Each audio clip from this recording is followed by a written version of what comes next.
大家好啊！好啦，好開心，大家對學八字有興趣。咁八字真係幾好玩嘅。咁有八字，但係有啲人成日覺得八字好難咁，其實一啲都唔難嘅，只不過大家有冇一個好嘅方法，有冇一個好嘅教學，令到大家會容易明白多啲咁解啫。咁所以變咗大家都 hello，係啊，得啦 hello。咁所以會大家都對於有八字有興趣的話，因為想八字真係可以睇到好精準同埋好仔細嘅情況。好啦，咁介紹就唔多點講啦，大家真係一定係識我先至會上呢個八字公開課啦，跟我學八字啦。最多人度認識我就係參加通靈之王嘅比賽，攞得嘅季軍啦，第3名啦嚇。其他啲雜誌啊、報章都有訪問嘅。咁亦都有去過香港電台啦、新城電台啦，啲其他啲報章雜誌嚇。東方啊、經濟日報啊，最緊要咧就學完之後有啲咩你得到咧，師兄會幫大家解答啲問題，同埋有啲隨堂筆記嚇。同埋就連續4日之後咧學習咧，仲有啲抽獎機會添。我哋算命咧最緊要就認識天干地支。我哋天干有10個。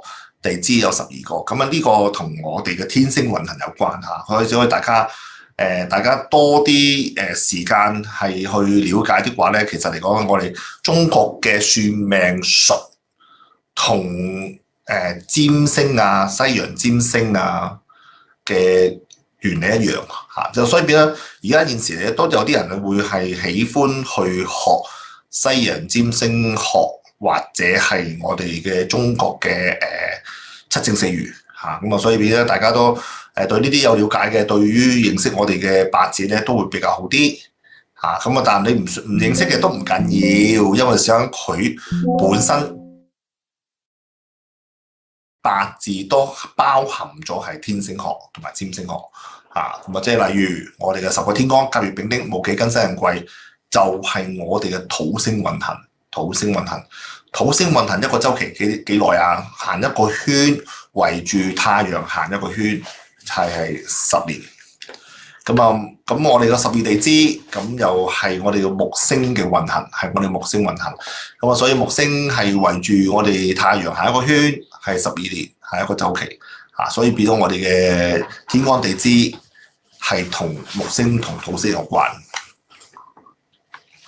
我哋而家所講嘅12地支裏邊就係我哋個命盤。大家都有學過開咗個八字命盤噶啦。但係睇翻你自己八字命盤就係睇下低個行，下低個行。下低個行你而家見到嗰個命盤裏邊咧，年柱、月柱、日柱、時柱嚇。以後大家跟我學八字的話咧就要跟翻我嘅方法嚇。如果唔係的話咧，之後咧你上堂嗰陣時問我咧，你開咗個盤俾我睇嘅時候咧，個盤咧係從右至左嚇，有啲方法咧就會排，有啲 app 會排右至左，年月日時。我嘅睇法同埋我嘅排法咧就由左至右嚇，年月日時咁咯嚇。變咗我就唔會睇錯，因為想啲同學成日都一俾個盤我就睇錯方向，變咗就答錯咗，咁咪唔係咁好啦。而我哋今日我哋所學嘅地支咧就係我哋喺天干下低嗰一排。所以下低個排嘅字咧，就係今日我哋需要學嘅12地支。喺呢個表裏邊咧，睇到大家就會知道我哋12地支有啲咩字。當然首先係要講俾大家聽，而家我哋嘅12地支學緊啲邊12個字啦。好啦，我先讀一次俾大家聽。不論係香港朋友或者海外嘅朋友，甚至乎我有啲學生係法國嘅朋友。啲法國朋友佢本身都係華人，但係佢個華人得嚟咧，佢就識講，唔識睇中文字。因為小安佢細個嗰陣時喺法國出世，爸爸媽媽都喺法國裏邊咧講廣東話，就變得就喺廣東話裏邊咧講冇問題，溝通冇問題，但睇中文字有問題。但佢又好中意學八字，好有興趣。跟住我學八字之後咧，就對於睇中文字咧有啲困難，佢都會需要將我嘅碌屎就轉為法文嚇。所以變咗記，即係要先記一記啲字啦，同埋點讀啦。而家我讀一次俾大家聽嚇。好，開始第一個就子丑寅卯辰巳午未申酉戌亥。咁啊，至於因為十二地支佢包含咗12生肖咁啊，所以12生肖裏邊咧，成日我哋講咧新年咧邊個犯太歲邊個生肖好啲邊個生肖有桃花嗰啲咪就係個12生肖咯。12生肖就係12地支嘅代表咁啊，我呢度讀一次俾大家聽，由鼠開始鼠就等於子，鼠、牛、虎、兔、龍、蛇、馬、羊、猴、雞、狗、豬，所以變咗大家識中文字又好，或者海外朋友唔係好熟中文字，識聽識講的話，咁你都要知道我哋而家學緊12地支，而呢12個地支就對翻呢12個生肖咁呢個表裏邊都有啦。咁啊之後你就可以問翻師兄，問咗師兄去攞啦。咁啊至於佢哋嘅陰陽，好啦，地支下呢度睇到陰陽咁可以唔使記因為 app 度都有。好，五行需唔需要記？咁五行都可以唔使記，因為你睇個顏色都知啦。就好似我個 app 裏邊咧，我哋公司先知明個 app 裏邊咧，個藍色係代表水啦，紅色係代表火啦。咁啊，你都好容易一睇就知道佢嘅五行噶。咁啊都有寫陰陽啊。咁啊可能再要記一記就係12生肖子係鼠丑係牛。咁啊呢啲就要記一記啦。咁啊好啦，進入咗我哋嘅12生肖啦。因為上頭先講咗12生肖係對應翻邊個12個地支。咁啊好啦，咁啊第一個12生肖就係鼠老鼠。咁啊老鼠屬於陰水，就12個月份裏邊咧，佢屬於農曆11月。時間就係夜晚11點至係1點鐘未夠。老鼠就有種膽小嘅動物嚟嘅。即係大家都知老鼠咧，我哋睇嗰啲卡通片嗰啲咧，老鼠咧成日都好想攞芝士食咁啊，但係又驚個芝士就係一個陷阱又驚個芝士咧就會係假嘅，咁啊跌咗個籠入邊咁啊，所以變咗老鼠成日都會好擔心驚青嗰種情況。所以子，如果大家喺個八字裏邊有個子字，或你本身個生肖係老鼠的話咧咁啊就有呢種嘅心態。經常抱住懷疑嘅心態，咁啊小事可成，即係因為想做小嘢咧，佢就覺得好容易完成；做大事就比較容易緊張擔心，咁啊所以變啦12生肖，大家如果係屬於老鼠，或你個地支有個子字的話咧，咁就會有呢種情況反映翻啦。好啦，咁啊大家有冇準備咗個盤啊？大家如果準備咗個命盤的話，開翻出嚟睇下你自己有冇個子字，有個子字嘅同學仔打個1字俾我睇睇啊！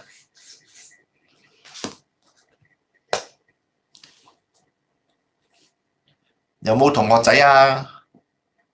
有同學仔有個子字啦，係啦，咁多啲應該都好多老鼠女、老鼠仔啦，係嘛？好啦，如果頭先講到如果我淨係咁單啦，即係其他位置唔好講啦，淨係老鼠仔、老鼠女嘅生肖老鼠仔、老鼠女嘅生肖。如果老鼠仔、老鼠生肖幾多時啦？0、1、2、3、4、5、6，係嘛？1986年嘅老鼠仔、老鼠女，1986年嘅老鼠仔、老鼠女，同埋係19幾多先86、6、7、8、9、0、1、2、3、4、5、6、7、8，同埋唔係8喎，sorry，噏錯咗，唔係1986，0、1、2、3、4。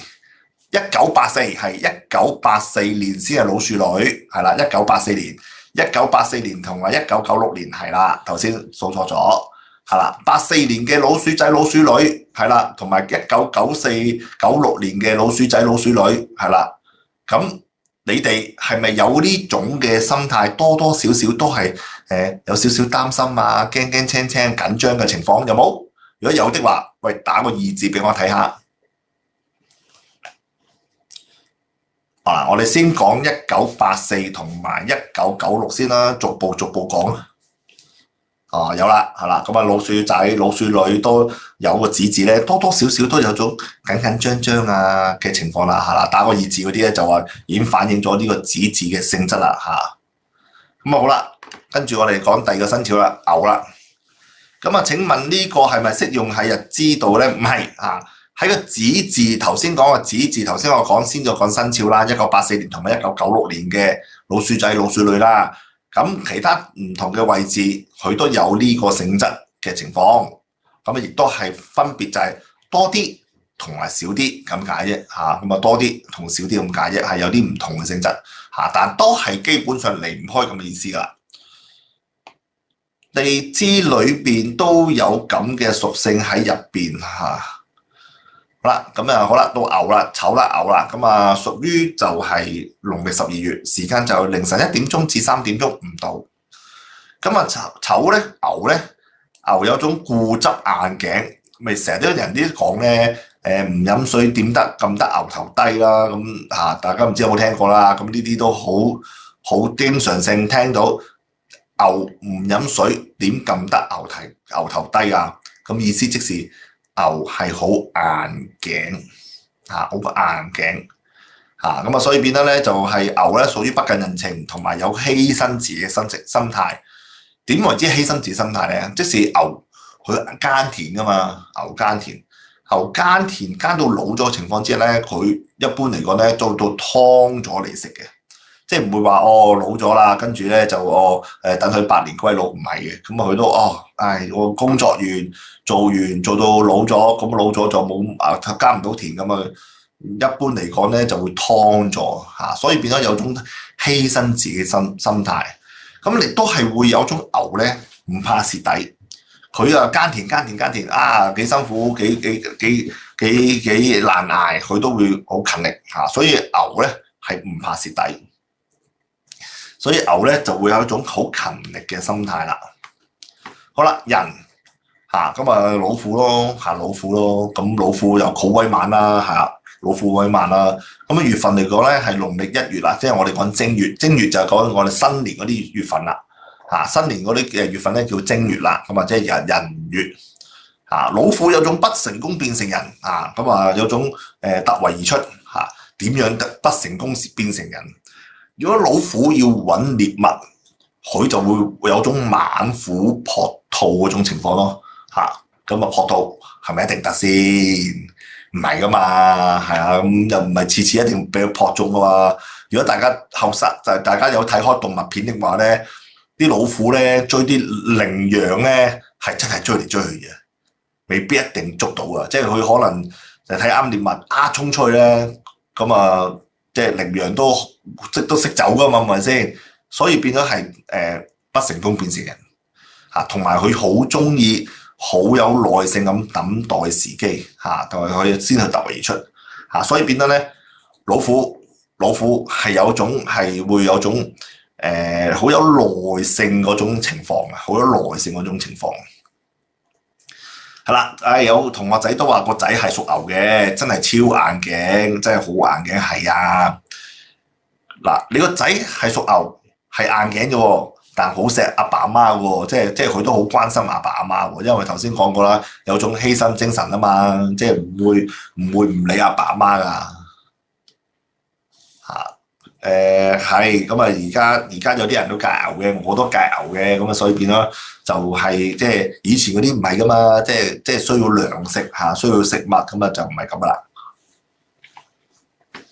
好啦，白兔仔農曆2月啊，時間就係呢個凌晨朝頭早啦，叫做朝頭早5點至7點啦，唔到嚇。咁啊白兔仔就即係好跳躍啦嚇。咁啊白兔仔跳躍，咁啊即時會扎跳啦，白跳啦。咁啊變得白兔仔個耐性唔係好強啊，老虎好強喎嚇，但白兔仔唔強。大家都有聽過龜兔賽跑啦，咁啊，我諗相信冇人唔會話冇聽過龜兔賽跑啊嘛嚇，咁所以變咗龜兔賽跑就係個白兔仔跑得好快，跟住中途覺得咁我隻龜都有排啦，我瞓一瞓都佢都未到啦，咁啊隨便一瞓就瞓咗好長時間，隻龜就慢慢行過咗，仲去埋終點。所以咧，白兔仔有種半途而廢嘅性質，好似龜兔賽跑咁啊，跑到中段覺得我瞓醒覺，佢都未隻烏龜都未嚟啦，咁啊，所以有種半途而廢嘅性質嚇，有種半途而廢嘅性質嚇，所以變得就係白兔就會有種即係唔係好有種毅力咯，即係你譬如你叫佢讀書又好，做事又好，或者甚至乎學嘢都好啊，佢又會容易半途而廢啊嚇，所以變得大家知道自己有呢個卯字，又知道自己有卯字，原來發覺原來我容易放棄，容易半途而廢，同埋容易懶懶散散，就係原來個卯字，就係一個八字入個卯字。好啦，大家有冇個卯字啊？有個卯字啊，打個一字俾佢睇睇。生肖喺年柱、月柱、日柱、時柱都得嚇，只不過分別就有到輕微上唔同啫嚇。係啦，有同學仔已經講話佢屬兔啦，咁啊講得好啱啦。成日都係咁啊，又有好多同學仔啦，係啦，咁都係咁有啲情況冇咁啊，大部分都係準嘅，大部分都係準嘅，咁啊，所以變咗大部分都準嘅話咧，就變咗就卯就係呢咁嘅情況咯，個卯字月柱都有呢個性質，月柱有呢個性質係啊，咁啊準唔準啊？有冇大家係咪有呢種心態啊？即係大家有兩個卯嗱，好啦，有同學仔有兩個卯咧。嗰個嚴重性就高啲啦，嚴重性個情況就強烈啲啊，係咪咁啊？有個同學打個準字，一條準字，係好啦，咁啊，如果同學有卯喺邊個位都好，有一個字、兩個字係有咁嘅性質的話咧，打個準字或者係 yes 啦，係啦，或者 yes 啦，或者係啦，係啦，有啲好啦，都好多都話準，好多都話係啦，好多都話係啦。一時時咪係咯，一時時仲唔係？講緊卯字已經係一時時放棄，一時時做嘢啊嘛，咪就係一時時咯。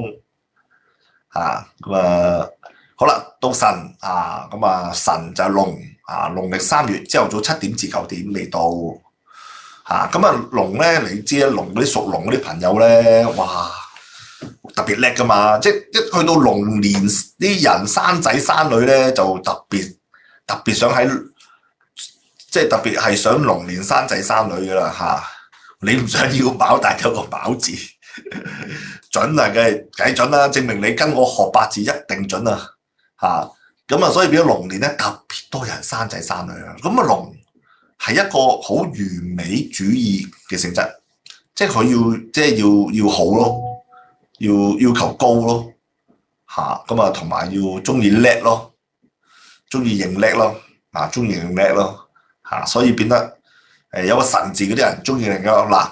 我即刻問同學仔啦，有冇同學仔個八字裏邊有個辰字，中意認叻嘅，中意認叻嘅，認為自己都係認叻嘅，打個係字或者準字或者 yes 啊？唔係都可以答嘅，你話唔係都可以答嘅，即係你有個辰字唔係都可以答嘅。認叻幾多有幾多同學仔有個辰字，不論邊個位都好，呢個辰字不論邊個位都好，係有呢個性質我成日中意認叻係啦所以有啲唔係 OK 嘅，即係完全係大部分都話係嘅。係啦，又小氣又中意認叻，係啊，啱啊。咁啊，小氣就可能有其他嘅字喺入邊50-50 OK 啦 ，OK， 即係我 OK 嘅，即係唔一定 exactly 全部準晒。咁啊，大部分同學仔回覆都係準啊，係啊，個女係啊，咁啊，有啲答唔係，有機會係有機會，因為事關有其他嘅字嘅組合啊，有其他字嘅性質啦，令到佢嘅辰嘅缺點啦，可以咁講缺點啦，就會改善咗嘅咁啊，我哋就要學八字去睇點解有啲字係咁樣，而點樣去運用呢個就係跟我學嘅原因咯。表面唔係，內心係，咪即係咯。好啦，字好條蛇咁啊，個字係啦，咁啊生肖屬蛇，農曆4月時間9點至11點未到。咁啊，蛇就中意咧，就係一擊即中嘅，又係嗰啲周圍觀察噶啦，即係好似即係一啲揾獵物嗰啲咁嘅情況咯。即係蛇咧好似蛇咁眼咧，即係蛇咧好似蛇咁眼咧，即係睇見啲嘢咧，即係靜靜雞靜靜雞啊，一咬咧咬你一啖嗰啲咧，嗰啲放毒液嗰啲咧嚇，嗰啲性質咯嚇，所以變咗蛇咧就真係觀察力強嘅，因為蛇佢會中意周圍揾獵物啊咁嘅情況。好啦，五係馬，五係馬嚇，咁就農曆5月一樣讀音，又係5月。朝頭早11點至係下晝1點鐘未到嚇，馬咧好中意自由。你諗下，大家有冇睇過啲馬匹啊？啲馬匹咧如果係一啲馬匹野馬咧，係好中意走啊！即係一群咧，一群咁走下走下走。咁若然你要綁住佢喺個馬槽入邊，或者成為你匹千里馬的話咧，你一定要馴服佢。你一定要令到佢說服你，去令到佢會肯屈服，所以變得咧啲馬咧係唔中意束縛，唔中意有馬鞍，唔中意綁住，所以變得馬咧好喜歡自由。但係你更叻嘅千里馬，更好嘅馬匹，你都要有伯樂。伯樂係咩啊？練馬師咯，騎師咯。識得發掘你係一匹好馬啦，即係譬如話，咦喺咁多隻野馬之中，呢一匹哇好馬嚟嘅喎，咁呢個咪伯樂啦，識得睇到係你好馬啦。咁就算個伯樂識得睇要捉你嘅時候，咁啊要馴獸師啦，唔係馴獸師，練馬師啦。訓練你啦，係啦，訓練你啦，跟住做個好嘅騎師啦，或者一個好嘅將軍，識得騎喺你背上邊，而嗰個喺背上邊，你又肯俾你騎嗰種性質咯，所以馬咧就係有呢種一係就乜都唔做，一係要做咧就好貫徹始終做嗰種性質嘅。有冇朋友有呢個5字？有呢個5字咁有呢個5字的話咧，又係呢個性質咧，就打個準，打個係，或者打個 yes， 唔準嗰啲都可以打唔準都得嘅咁至少大家都睇到準嘅9成，唔準嘅可能5%、10%。我把聲好吸引，聽到唔想停，多謝，我把聲好吸引。第一次聽我把聲好吸引啊，係2個5 yes 嗱，因為大部分啲答我聽，大部分都聽佢都話yes 啦，係啦仲有，如果個八字有3個5咧，哇！嗰種人嘅性質仲更加嚴重。你係伯樂，你老公就係馬，即使你老公係一匹馬，俾你點？你老公俾你點，你老公都俾你鞭策好嘢，即係你係呢個練馬師，好嘢。我老公就奔波，我仔就唔中意等，都好好動，係好好動，都算係好動噶，係好啦，未係羊，咁所以變咗羊係一種又係一啲又一擊即中嗰種啦，係啦。咁農曆6月時間就下晝1點鐘至3點鐘未到佢又會即係好緊張，即係好緊張好保守啦咁所以變咗羊就係一種緊張保守嘅嘅動物，佢同埋群堆一群就係一齊，所以變咗就會係會容易一群羊一齊去聚居，但係羊佢哋唔喜歡去做一個前鋒，佢唔係中前鋒，所以你發覺啲羊咧係成日一個圓形，即使啲羊咧喺前邊的話咧，發覺咦我喺前邊嘅，我係好驚，即係轉，咁其他啲羊就跟住啦，轉啦，由原本係前面嘅羊轉下，就變咗佢自己係後邊，咁後邊咗前面嗰啲後邊就變咗前面，所以羊咧成日都好怕喺前邊，羊群心理係啦，羊群心理就係要先一群羊大家黐埋一齊先有安全感，係啦。羊係缺乏安全感。好啦，我先問有冇朋友有呢個字？而呢個字如果喺你個八字嘅地支裏邊咧，有個未字，係啦，即係代表有羊，係有一種缺乏安全感嘅人。如果有同埋準，同埋係真係有呢種心態嘅話咧，打個準字 yes 或者係啦，唔係嘅都可以打，即係唔係就答唔係啦，唔需要答揀嚟。你想做第二唔想做係咯，未有個未字就係想做第二唔想做第一咯，永遠想唔好咁前，唔好咁前，永遠就縮後。周星馳嗰套戲咧邊個報名咁啊？就嗰班人唔係向前，嗰班人向後，即係自己根本就變咗係最前嗰個。嗰隻周星馳嗰隻咧，三鏡未會點就係成日驚青咯，緊張咯，低調咯，唔想做前鋒咯，嗰種性質咯，就係咁咯。零安全感就係啦，羊係有種零安全感，非常謹慎。我呢個碌士就係寫咗謹慎，係啦，唔係日主都係有呢種性質但係俾人逼向前。好啦，如果你個八字有個未字，但係俾人逼向前，即使你八字有其他嘅天干地支嘅字，令到啲事情係俾人逼向你向前，係啦。咁有冇話係咩柱嘅未會再怕死啲啊？如果你話去再咩柱啊，咁喺年柱同月柱都好嚴重噶啦，係啊，年柱同月柱都好怕好緊張噶咁咯。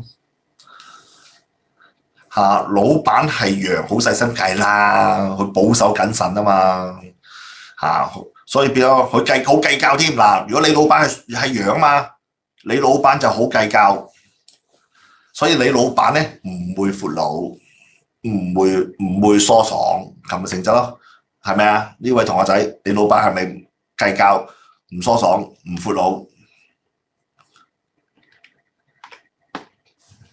好啦，到申啦個申就係馬騮個申就係馬騮所以變咧佢係農曆七月好計較係啊，未字係有啲計較所以變咗馬騮係3點鐘至5點鐘未到。馬騮係一啲跳嚟跳去嘅動物，跳嚟跳去所以變咧佢好靈活又好聰明，所以變得佢攞嘢食或者甚至乎佢係去搶嘢食，佢都好快好敏捷，又好聰明同埋好動所以變咗馬騮佢係一種靈巧嘅動物，試玩都好似人啦，係咪先而且馬騮佢都會係一種反應快嘅一個嘅字嚟嘅點解咧？因為個馬騮個字，佢個申字係一個日字加一動，所以變得咧個五字咧，佢係會個申字唔係五字。我頭先個腦諗咗五字即是單腳嘅情況。單腳，所以變得佢單腳咧，佢係一種坐唔定嘅性質所以變得有時有時啲阿爸阿媽咧，成日都話：個仔都坐唔定嘅，成隻馬騮緊，佢又唔係屬馬騮，佢又唔係佢生肖唔係馬騮年點解佢又走坐唔定咧？佢個八字入邊地支就係有個申字，所以大家你可以睇下你自己畫你啲仔仔女女。睇佢個八字裏邊係咪有個申字即係月支、日支、時支有個申字，佢就有種坐唔定嘅性質。又或者最簡單，你睇下你啲仔女係咪農曆7月出世？如果農曆7月出世，佢好大機會佢就係申月出世所以變得佢種坐唔定嘅性質通山跑馬騮仔、馬騮女咁嘅情況係啦。有冇啊？有冇同學仔係有啲馬騮仔馬騮女都會都會呢位同學個生字喺個地支日支裏邊，佢都會。如果呢位同學咧地支有3個生字，真係坐唔定真係坐唔定啊！你話係你自己係咪坐唔定啊？3個生字仲邊度坐得定啊？一定係通山跑啦！你馬騮托勢嗰啲直頭係，哇係啦就係啦。頭先我口快噏咗個5咧，我都想就係因為想講埋後邊開估，你又有5又有申，因為5字又係單腳嘅所以變咯。你個8字又有申又有5咧，哇不得了啦！你真係通山跑捉你都捉唔住你又係有個申字，大仔又係非常準，係啦，咁所以變得有個申，就知道你係一個走來就請問老師咁日子位置係咪一個人嘅影響較大啲？唔係，個位置都影響力大嘅，唔係淨係日支嘅，唔係淨係日支嘅咁嘅情況咯。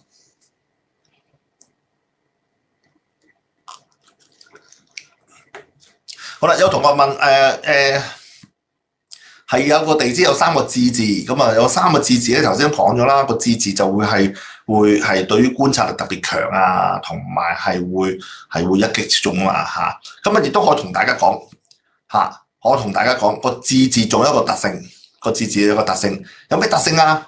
好，我先問大家而家大家跟我學八字又對八字有興趣所以變得先至會上堂咧。有啲人覺得你對八字冇興趣對八字迷信學埋啲咁嘅嘢咁就唔會跟我上堂啦。好啦，我想問有幾多而家嘅同學仔跟我上學八字有幾多人有個智字？有幾個同學有智字嘅打個1字俾我睇。有智字嘅同學仔打個1字俾我睇啊！嗱，但係多唔多先哇！即刻好多彈出嚟。好啦，哇，都好多有好多證明你哋就跟我學八字啦。咁打個2字嗰啲可能係冇啦，冇啦。我當你打個2字冇啦，打個1字，你個八字係有個智字，即係地支有個智字。好，你有2個智字。好，我講開估俾大家聽。如果你個八字嘅地支任何位置都有個智字，代表咗你有玄學天分。聽到未？聽到未？如果你哋個八字流年唔計，流年唔會因為咁樣有個玄學天分啦。丁字丁字就係有玄學天分所以變啦。大家如果八字你話哇2個字正啦係啦，所以變得你好有興趣，而學八字的話就會有玄學天分，學起上嚟會特別叻，好啦。咁我開咗估12地支裏邊個智字係有玄學天分。咁我又講埋俾大家聽，天干邊個字係有玄學天分大家上咗堂啦，上咗天干啦都可以估下，非常有興趣咁你先至會跟我學八字嘛。阿仔真係有玄學興趣咧，係啦，有個智字。好啦，天干仲有邊個字係？好啦，有啲人打丁，有啲人打癸。好啦，陰水即是癸咯，癸丁我哋一個丁字有2個，有個智字已經玄學天分啦咁有啲同學講丁，有啲講癸，有啲丁，有啲講癸。好啦，我等多15秒啦，等大家同學仔睇下估唔估到係邊個字啊？戊土，我先答你戊土唔係啊。好啦，開估啦。好啦，天干有玄學天分嘅字就係癸水，因為佢係陰水，佢最陰暗嘅一面。所以有啲陰陰沉沉嘅你咧，特別會有興趣知道，同埋特別有玄學天分。所以大家如果八字裏邊係有癸水，就有玄學天分；冇癸水都唔緊要嚇，咁都可以地支有字字都有玄學天分。如果你個八字又冇癸水同埋冇地支嘅字，都唔緊要。跟振鴻師傅學八字都有玄學嘅緣分，咁都會學識嘅嚇，放心。好，到有啦。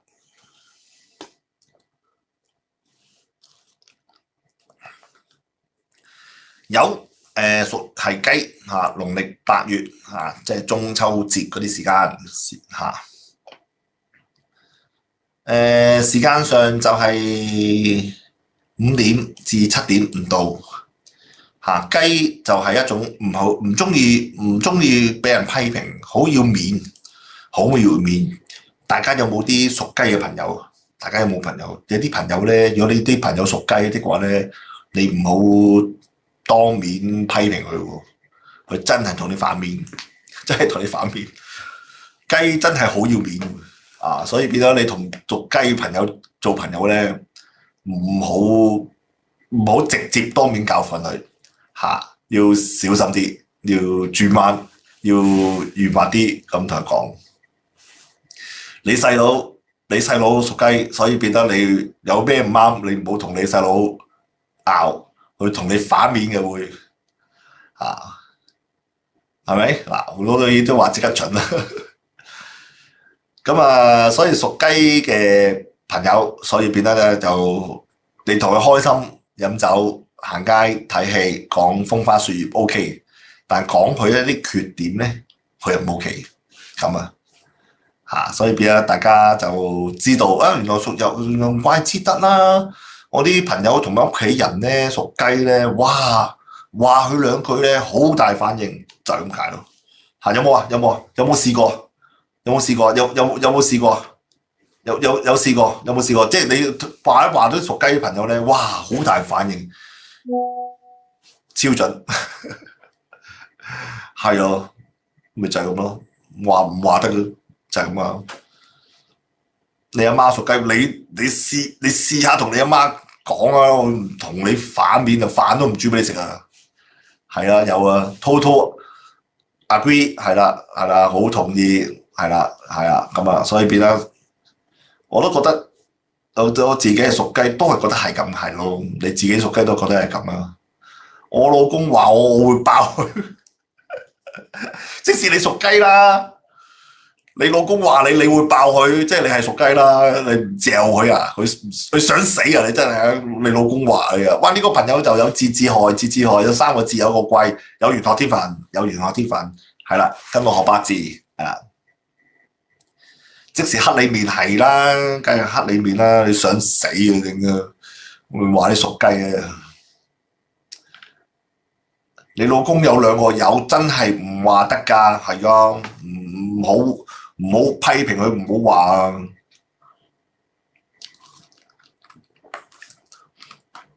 係啦，其實屬雞嗰啲好麻煩，我都覺得係屬雞嗰啲真係麻煩。即係明佢啲唔啱㗎啦，即係你同佢講咧，佢又黑面又反面，真係麻煩。戌就好啲啦，狗好啲啊！頭先啱啱講完雞，接住就講狗，狗好好多。狗係農曆9月，真係狗啦！一個5月真係5月同埋9月真係9月啦，戌月9月。咁係一個7點至9點嘅時間未到嚇，好中意識朋友，和平主義者識朋友，和平主義者。但係有時好想教訓啲屬雞嘅人啊！你盞嘈啦，講少句啦，真係好煩啲雞係啊！所以戌你而家講戌啦，我哋唔好講雞啦，雞好鬼煩啊！講狗戌戌係和平主義者即係你同啲狗做朋友，就係同啲狗朋友做朋友咧特別開心佢哋會好親和咁容易做朋友，容易結識朋友。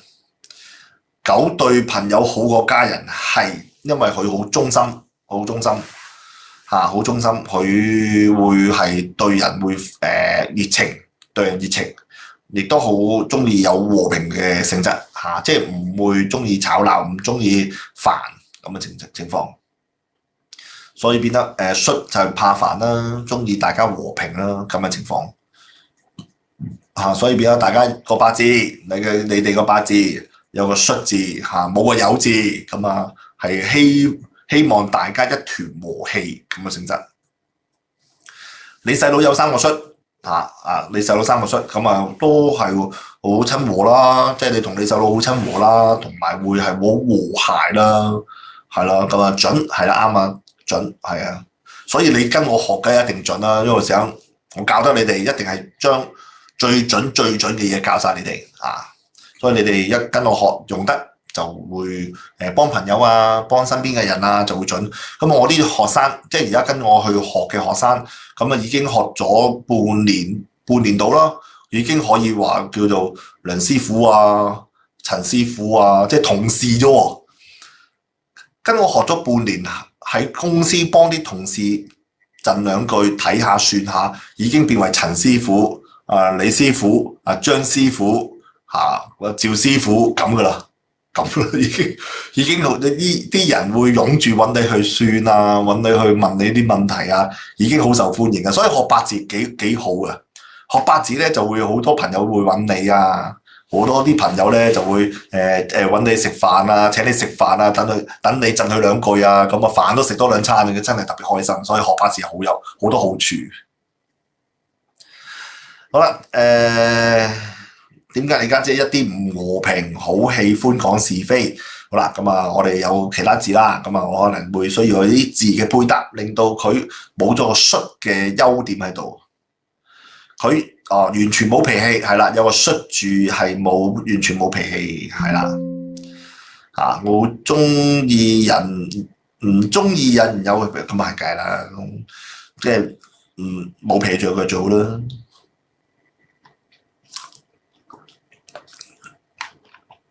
好啦，最後一個生肖豬，所以12地支擺到去最後嘅生肖就係豬亥。好啦，呢個八字哇，你個日元又貴，個年又至，咪擺明有玄學天分啦，係啦。好啦，最後一個12地支就係亥，就豬好懶，唔願喐。農曆10月時間係9點至11點未到。豬因為太懶唔中意喐，又唔中意應酬但係咧就有種抱不平，但係咧又懶喎，唔願喐喎所以變得豬係有啲叫做執迷不悟咯但係又唔中意喐，又唔中意應酬，唔中意結識朋友嗰種性質咯所以變咗豬就亥喺12地支裏邊係最後，所以變得佢係會比較懶散啲聰明都有聰明每個地支都有唔同嘅聰明，同埋唔同嘅用法嘅聰明所以變咗豬係要用方法去舒服嘅聰明冇咁樣做咁嘅情況咯。超準咧係啦，即係證明你有個亥字啦，證明你有個亥字，佢超準啦，已經講到係啦，你有幾個朋友都係豬，好人，好易相處，係好易相處，豬係好易相處。佢又冇乜攻擊性你個堂姐唔係咁，睇下有冇其他字啦，係啦，都要其他配搭。而家我哋就要學八字，就係要咁嘛，即係要睇下點樣其他字嘅配搭，令到佢啲字嘅性質出啲，定係會略為失色啲、減啲咁嘅情況咯豬仔好人係啦，好啦，我哋使12地支應用啦，我哋學咗10個天干咯喎。學咗12個地支咯喎，咁我哋點樣去運用翻呢個天干同埋地支咧？有啲天干地支咧，佢個性質特別強啲，即係頭先有啲講話，好多人都答準，但係點解我個唔準咧？呢個就係個配搭問題啦。點樣配搭咧？第一種日元同埋日支個五行陰陽一樣，就會令到佢就會特點去突出嘅，會放大咗嘅。例如天干嘅申陰金，地支嘅酉陰金，咁佢個性質咪好放大咗咯？因為事關佢個日元同埋日支都係陰金啊嘛，天干係陰金，地支係陰金，咁所以陰金嘅字同埋性質咪放大咗好多咯。放大咗啲咩啊？辛佢又要愛美，酉佢又要唔俾人批評，所以變得又要靚又要愛面子嚇，酉係愛面子啊嘛，所以咪辛酉日嘅人勁極度愛面子咯，不喜歡人批評咯，咁嘅意思咯嚇，所以變得就可以就大家睇下你有冇呢個日柱咯喎，哇！我都想睇下有冇即係呢啲命盤喺我哋嘅同學仔，我相信一定有，我相信一定有。有冇同學仔係日柱係辛酉啊？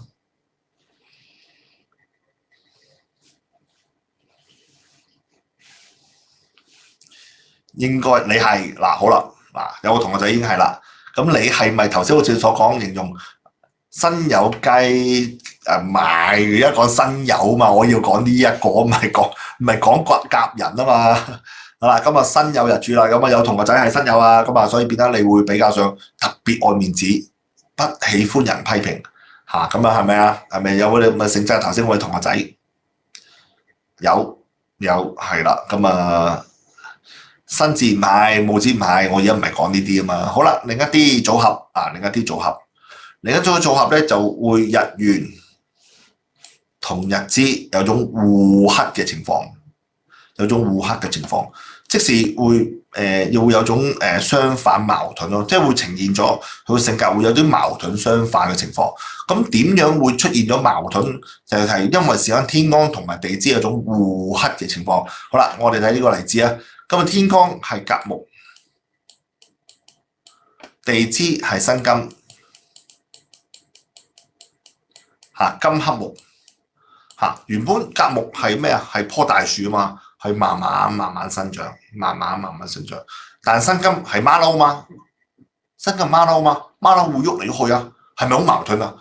甲木慢慢生長，馬騮就會喐嚟去，咁咪所以成日有時會想快，有時會想慢，所以變得成日都話唔定同埋揸唔定主意咯，成日都揸唔定主意咯，就咁解咯。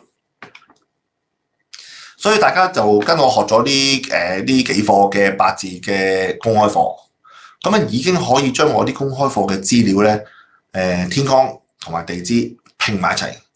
組合咗之後咧，你就會將佢代入翻你自己入邊嘅八字裏邊嘅字，就會係去抽絲剝繭，咁就要睇得好清楚同埋好通透對方係咩性質嘅人。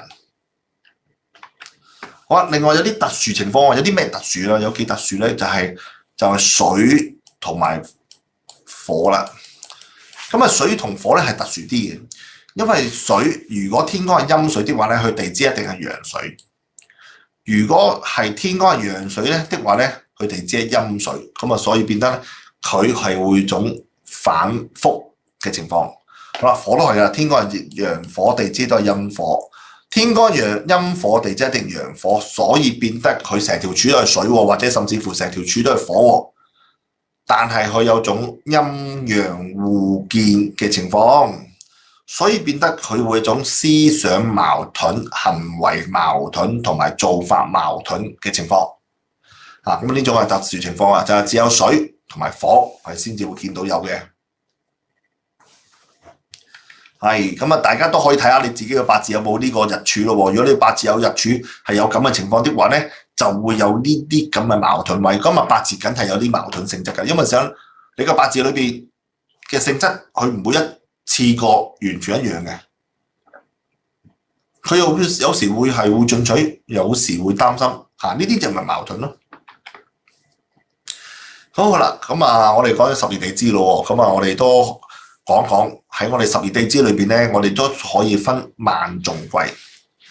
萬眾貴喺坊間教八字嘅老師係教呢一樣嘢咧，萬眾貴咧係少之又少。咁喺古時嚟講，或者甚至乎喺以前嗰個年代啦，即係我學八字以前個年代咧，都有啲少少嘅師傅都有提過萬眾櫃呢樣嘢，甚至乎坊間或者上網，而家你哋可以即刻上網，你一即刻上網去搜尋萬眾櫃係乜嘢嚟咧？就算 AI 同埋係一啲網上資料都冇提及萬眾櫃係點睇同埋點用，但以前咧就一直都係有咁樣睇同埋咁樣用，但去到今時今日好多時都失傳咗，同埋好多人都唔教。點解唔教？因為唔識教，亦都唔知乜嘢叫萬眾櫃。好，今日我就要教大家識得睇萬眾櫃。大家準備開定你自己嘅命盤，睇下你自己嘅命盤係有冇呢啲字，而有呢啲字嘅情況之下咧，你先記住咗。我而家教大家睇乜嘢叫做萬眾櫃。好，4萬唔係打麻雀嗰4萬啦，係人身自害係為之4萬。4中子午卯酉為之4中。4貴辰戌丑未屬土係屬於4貴。好，乜嘢為之4萬咧？好啦，咁啊頭先我咪叫大家準備你自己命盤或者你身邊嘅人嘅命盤裏邊睇睇，你個命盤裏邊4萬多啲，定係4中多啲，定係4貴多啲？好，點為之多？嗱，喺呢個命盤有3粒，咁為之多啦。因為你地支得4個位啫嘛，喺個地支得4個位啫嘛。好，喺地支4個位的話，3粒為之多。好啦，我逐個同大家講。4萬嘅多嘅朋友打個1字。4萬多嘅朋友打個1字先，我先講咗解釋4萬先。4萬多唔多？好啦，都幾多下啦，都幾多好啦。好啦，都睇見好多朋友八字命盤有3個或以上嘅4萬。好啦，4萬係代表咗驛馬。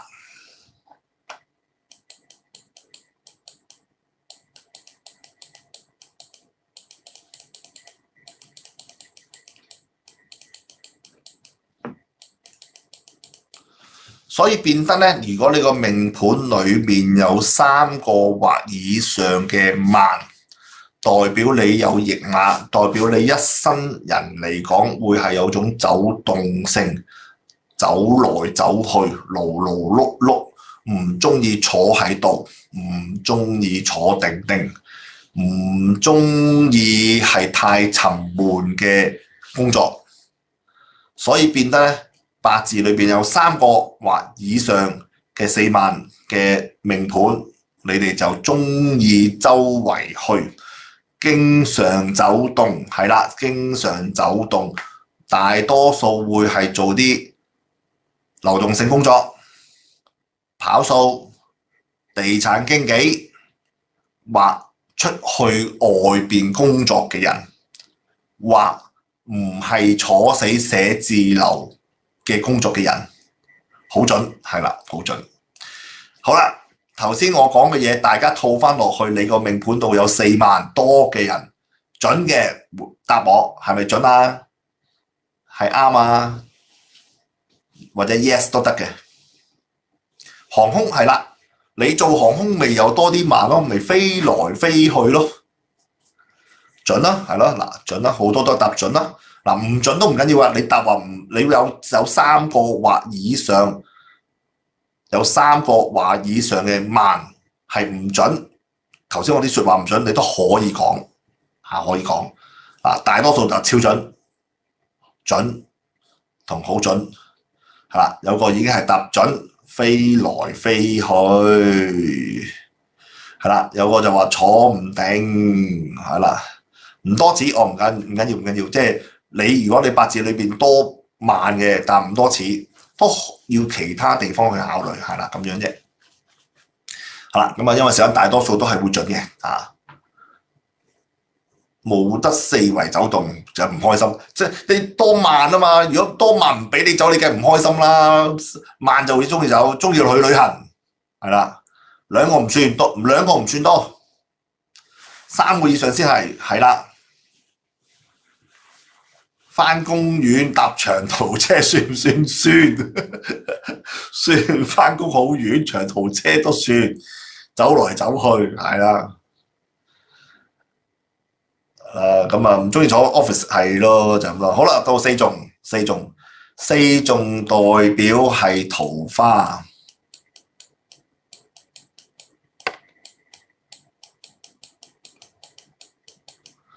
四種代表桃花，子午卯酉代桃花，所以人際關係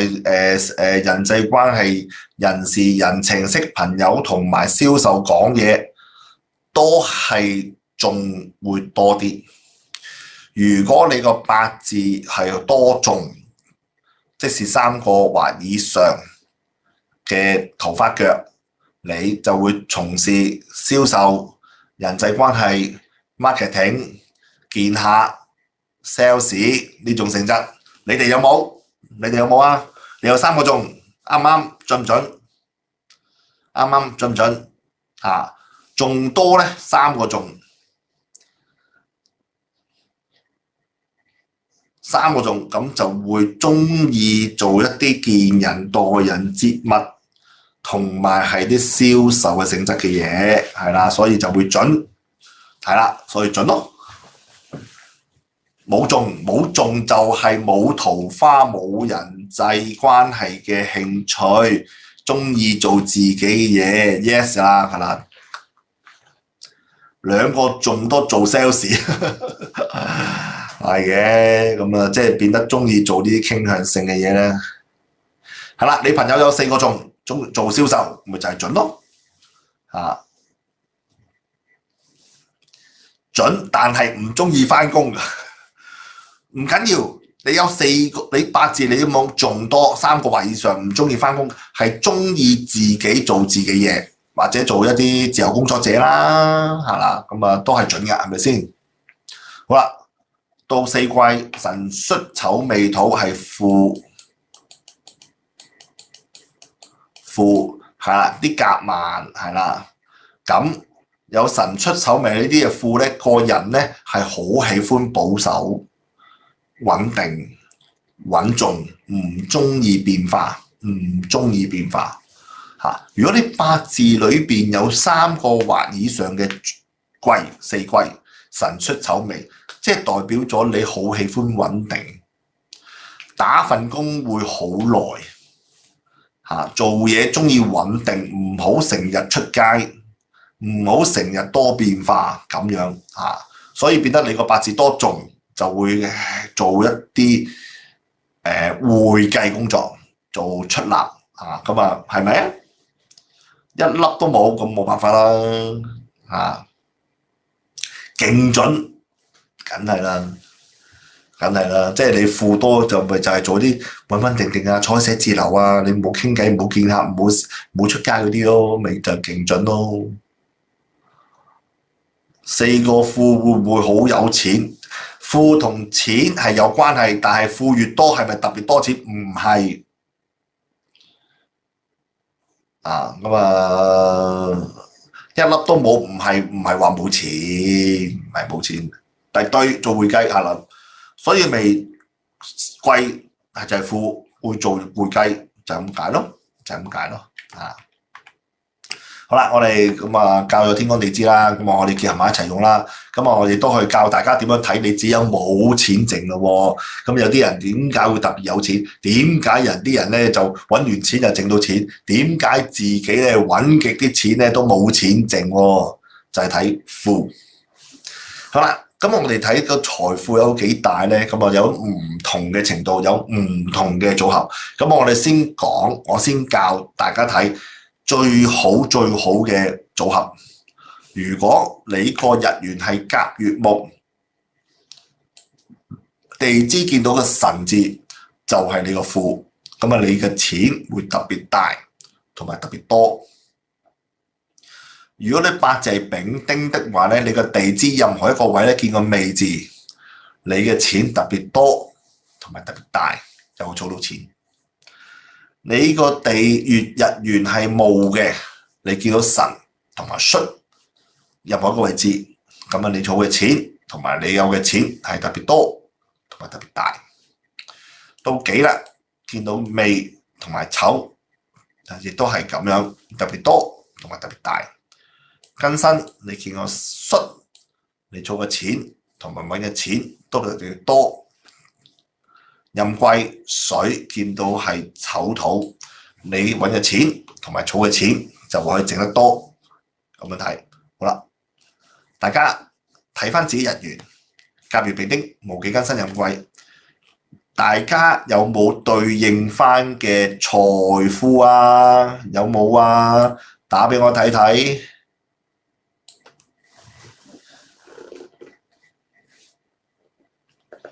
唔一定，個富辰戌丑未喺任何一個位都得，丁未都可以啦，係啦，丁未可以啦。冇，哦有，但儲唔到錢，係等佢介紹俾你聽，係啦。戊戌係啦，辛金對戌係啦。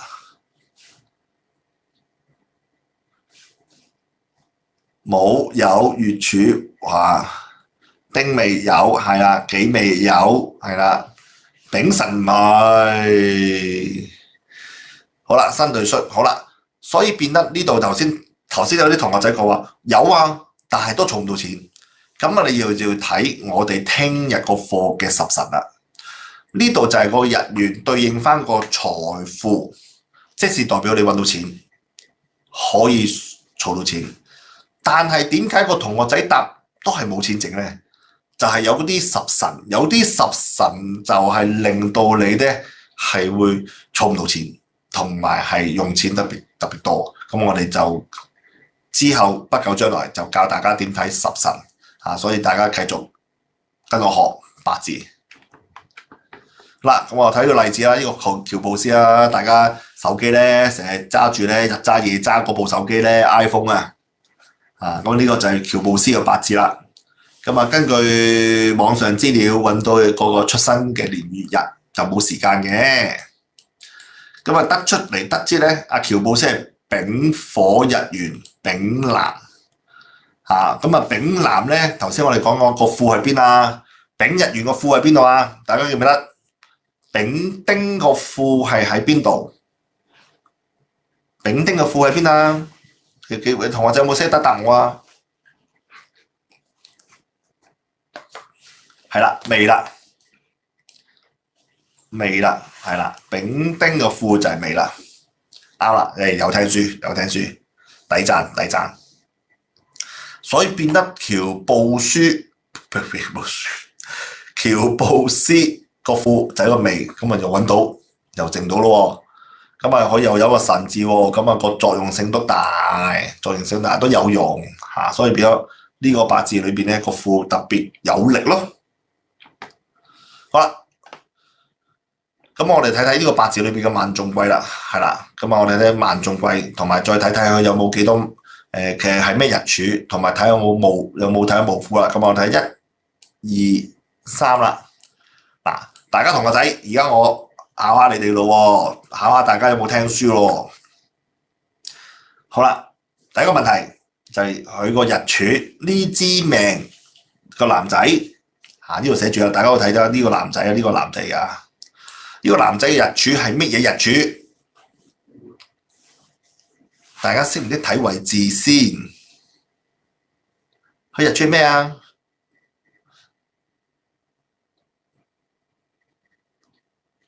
戊土人係啦，佢嘅戊土人係啦，佢嘅戊土人。係戊土人，啱啦，佢戊土人。好，第二個問題，佢萬眾貴，好呢個八字萬多啲，定係眾多啲，定係貴多啲？好，第二個問題，佢萬多啲，定係重多啲，定係貴多啲？好，睇有冇同學仔識答先啊！啲同學仔都識得答，有個同學仔答貴嘅，點解有啲同學仔答貴嘅？啊，仲多係啦，仲多，好啦，答案就係仲多。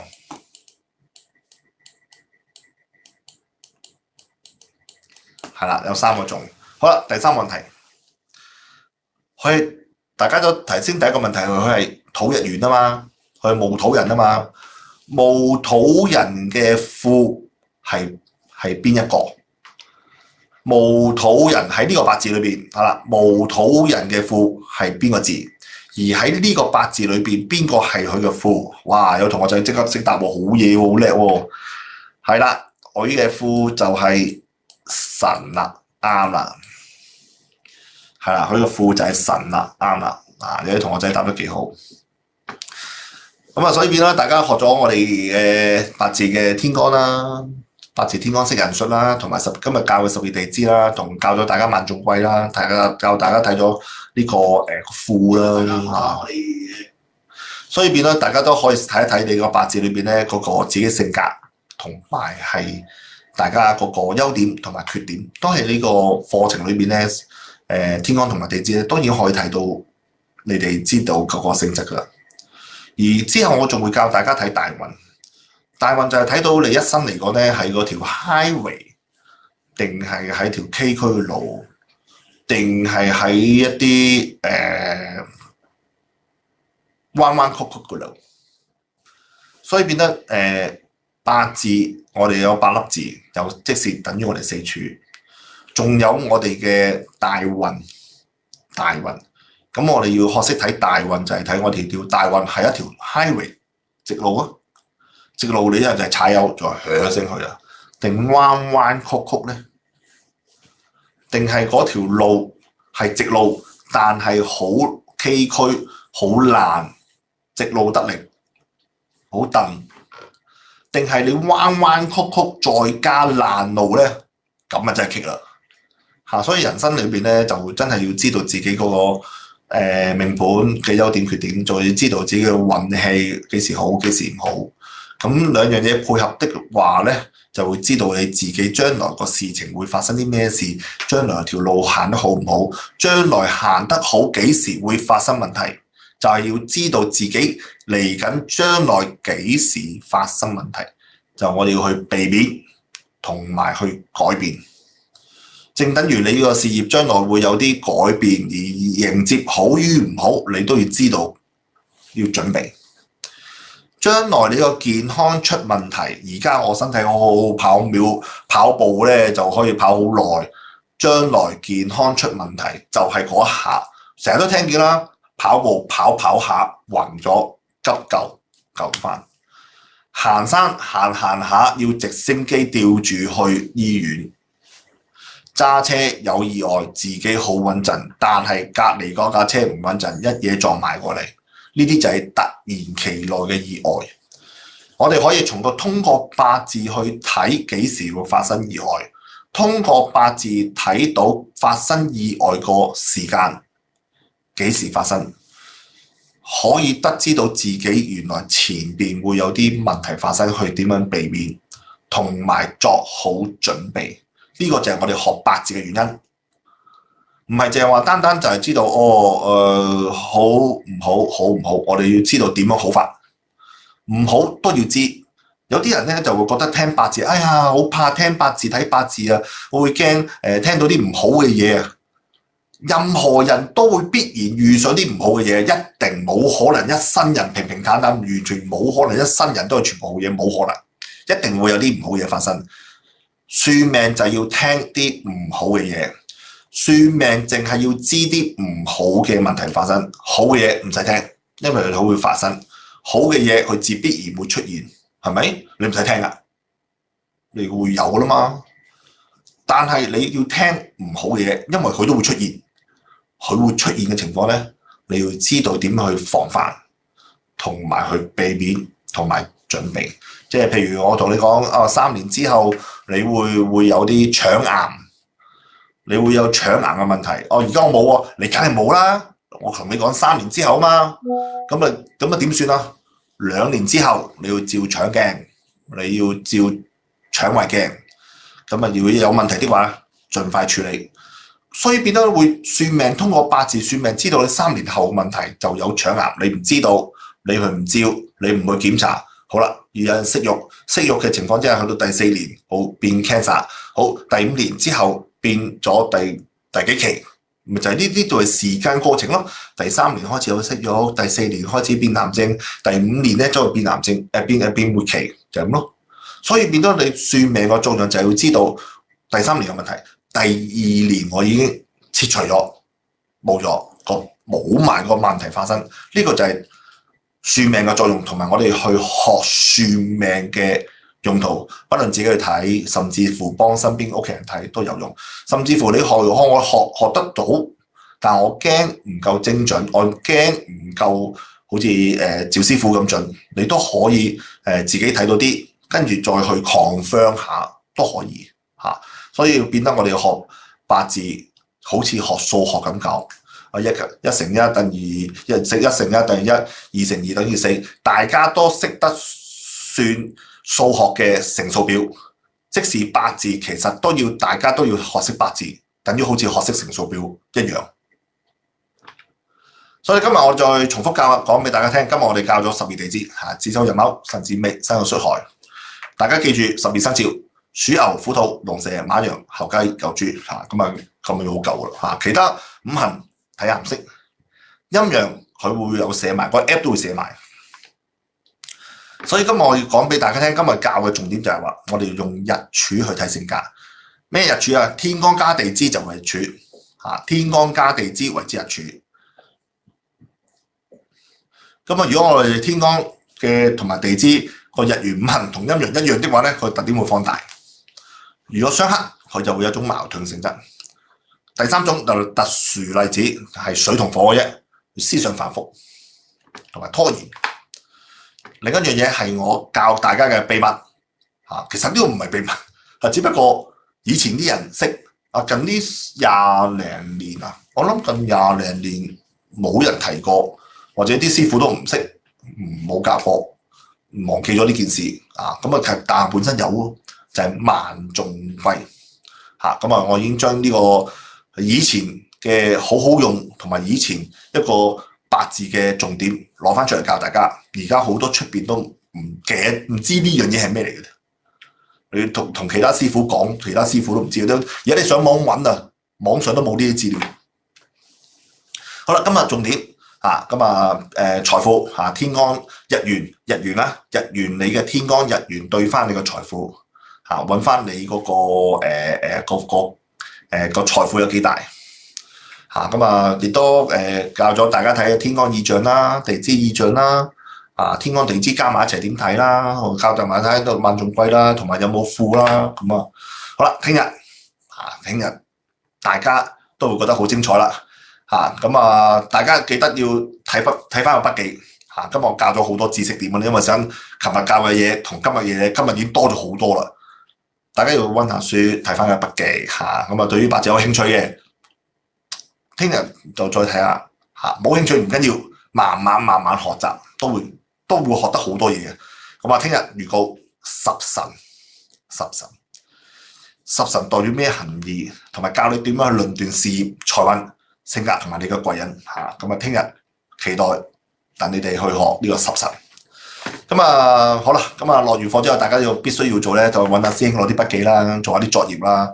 同埋可以睇翻個回放嘅。今日呢條片咧，亦都可以揾翻師兄去攞翻嚟睇。有啲可能要翻工或者做嘢，或者唔得閒約咗朋友食飯，唔緊要，可以睇翻回放。聽日準時，我哋繼續係去上課。好啦，多謝咁多位支持。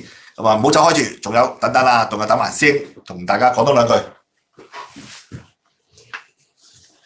OK 啦，咁今日主要內容已經結束啦。咁我哋聽日下晝會同大家做一個好詳細嘅複習。今日有咩唔明，聽日下晝喺個 group 入邊同我哋嘅師兄師姐問，大家我哋師兄師姐都會幫大家好詳細咁解答嘅。咁聽日下晝咧，我哋都會有明日十神內容嘅一個簡單複習。咁樣咧，今日就到呢度為止啦。記得揾我哋嘅師兄師姐攞筆記、攞重播，跟住我哋聽日繼續課程咯。感謝大家今晚嘅陪伴同埋時間，拜拜。